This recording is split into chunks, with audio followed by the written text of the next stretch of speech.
Hello കൂട്ടുകാരെ, എല്ലാവർക്കും സുഖമാണല്ലോ അല്ലേ? അപ്പോൾ ഞാൻ ഇന്ന് ഉപ്പുമാവിൻ്റെയും ഒരു കറിയുടെയും വീഡിയോ ആയിട്ടാണ് വന്നേക്കുന്നത് കേട്ടോ.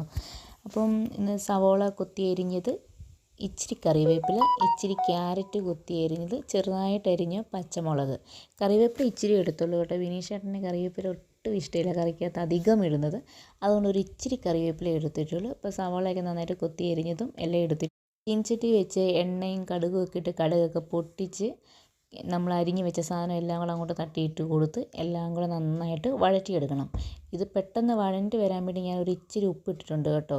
അങ്ങനെ ഉപ്പൊക്കെ ഇട്ട് നന്നായിട്ട് വഴണ്ടി വരുന്നുണ്ട്. ഇതിനകത്തോട്ട് വേണമെങ്കിൽ ഇച്ചിരി മഞ്ഞൾപ്പൊടി ഇടാം കേട്ടോ. ഞാൻ മഞ്ഞൾപ്പൊടി അങ്ങനെ ഇടാറില്ല. പിന്നെ ക്യാരറ്റിൻ്റെ കളറൊക്കെ ഉണ്ടല്ലോ, അതുകൊണ്ട് മഞ്ഞൾപ്പൊടി ഇടാറില്ല. പിന്നെ അതിനകത്തോട്ട് നന്നായിട്ട് വഴണ്ടി വന്നപ്പോൾ ഞാൻ ഇച്ചിരി വെള്ളമൊക്കെ ഒഴിച്ച് കൊടുത്ത് എന്നാൽ ഇനി 5 മിനിറ്റ് അത് വെള്ളം തിളയ്ക്കാൻ വേണ്ടി ഒരു 5 മിനിറ്റ് വെയിറ്റ് ചെയ്ത് കേട്ടോ. വെള്ളം തിളയ്ക്കാൻ വേണ്ടി ഇങ്ങനെ നിൽക്കുവാണ്. അപ്പോൾ എന്നാൽ വെള്ളം തിളയ്ക്കട്ടെ എന്ന് ഓർത്തു. അപ്പോൾ ഇതേ നന്നായിട്ട് വെള്ളം വെട്ടി തിളച്ചിട്ടുണ്ട്. അതിനകത്തോട്ട് ഇതേ ഇച്ചിരി റവ ഇച്ചിരി ഇട്ട് കൊടുക്കുവാണ്.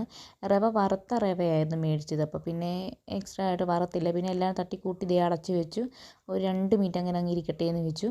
തീയൊക്കെ കുറച്ച് വെച്ചിട്ടാണ് കേട്ടോ. പിന്നെ അത് അടപ്പൊക്കെ മാറ്റിയിട്ട് ഒന്നും കൂടെ നന്നായിട്ട് മിക്സ് ചെയ്തിട്ടുണ്ട്. നന്നായിട്ട് ഇളക്കി കൊടുത്തിട്ടുണ്ട്.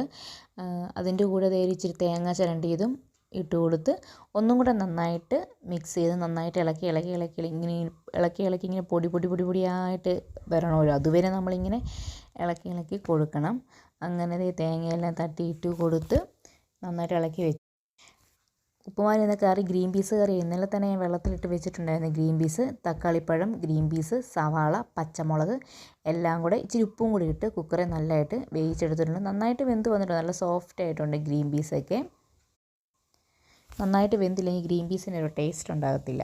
പിന്നെ അതിനകത്ത് ചിക്കൻ മസാലയുണ്ട്, ഗരം മസാലയുണ്ട്, ഇച്ചിരി മുളക് പൊടി, ഇച്ചിരി മഞ്ഞൾപ്പൊടി, ഇച്ചിരി മല്ലിപ്പൊടി. മുളക് പൊടിയൊക്കെ മറ്റേ കാശ്മീരി പൊടി കേട്ടോ, അതുകൊണ്ട് അത്രയും ഇട്ടേക്കുന്നത് കേട്ടോ.